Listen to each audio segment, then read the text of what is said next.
স্বর্ণের আংটি পরে এরকম ছেলে আছে না নাই? এদিকে কেউ নাই তো? নাই, ইনশাআল্লাহ থাকলেও আর পড়বে না। স্বর্ণের আংটি পরা যাবে না। যুবক ভাইয়েরা, পুরুষের জন্য স্বর্ণের আংটি, স্বর্ণ জাতীয় যে কোনো জিনিস ব্যবহার করা, সিল্কের রেশমের কাপড়কে ব্যবহার করাকে চিরকালের জন্য হারাম করেছে কে? জান্নাতি পুরুষরা জান্নাতে যে রেশমি কাপড় পরবে। Their dress will be in Jannah, fine green silk with gold embroidery. পাতলা সবুজ রেশমের কাপড়ের পোশাক হবে জান্নাতীদের পোশাক, যেখানে গোল্ডের, স্বর্ণের ডিজাইন করা এমব্রয়ডারির ডিজাইন থাকবে। আবার রাব্বুল আলামিন বলেন, জান্নাতে যে পুরুষগুলো ঢুকবে জান্নাতীদের হাতে স্বর্ণের চুড়ি পরায় দিবে কে? কিন্তু দুনিয়াতে আছে অনেক ছেলেরা স্বর্ণের চুড়ি পরে, কানে দুল পরে। লক্ষ্মীপুরে এগুলো ঢুকে নাই এখনো। কথা কন, এগুলো করা যাবে না। বিশ্বনবী বললেন কিয়ামতের আগ দিয়ে এগুলো বেড়ে যাবে।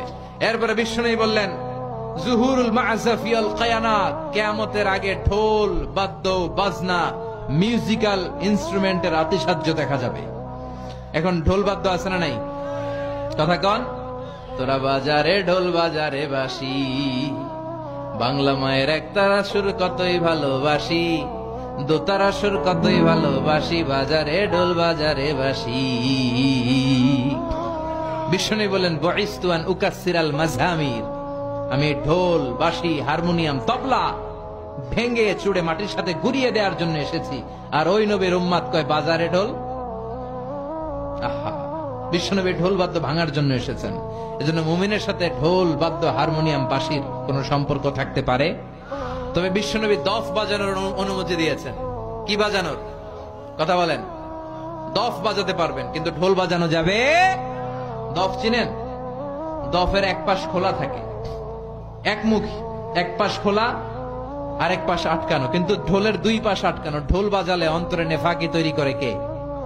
বিশ্বনবী যখন মক্কা থেকে মদিনায় হিজরতে গেলেন, বিশ্বনবীর শুভাগমন উপলক্ষে মদিনার আবাল বৃদ্ধ বনিতা সবাই বিশ্বনবীকে ওয়েলকাম জানানোর জন্য মদিনার রাস্তাঘাটে দফ নিয়ে দাঁড়িয়ে রইলেন আর পড়তে আরম্ভ করলেন, তলাআল বাদরু আলাইনা মিন সানিয়াতিল ওয়াদা وجب الشكر علينا ما دعا لله دا أيها المبعوث فينا جئت من أمر المطاع جئت شرفت المدينة مرحبا يا خير دا পড়েন, طلع البدر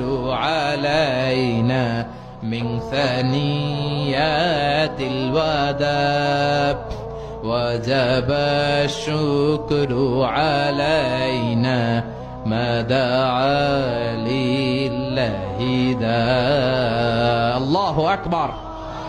আপনাদের মনোযোগ আছে না গেছে? তাকবীর পড়েন, আল্লাহু আকবার। ঢোল বাজানো যাবে। কি বাজাবেন? দফ দেখছেন? একদিক খোলা থাকে, একদিক আটকানো থাকে। বিশ্বনবী দুই জায়গায় এগুলো বাজানোর অনুমতি দিয়েছেন। বিয়েতে বিশ্বনবী বলেছেন, আ'লিনুন নিকাহ বিদ-দুফুফ, দফের ব্যান্ড পার্টি করে বিয়ের ঘোষণা দাও। আবার বিশ্বনবী ঈদের দিন শুয়ে রইলেন, দুইজন আনসারী ছোট্ট বালিকা এসে দফ বাজানো শুরু করলো। সাইয়েদনা আবু বকর ঘরের মধ্যে ঢুকে রেগে গেলেন, বললেন, আমিজমারু শাইতানি ফি বাইতি রাসূলিল্লাহ, আল্লাহর রাসূলের ঘরের মধ্যে শয়তানের বাদ্য কেন?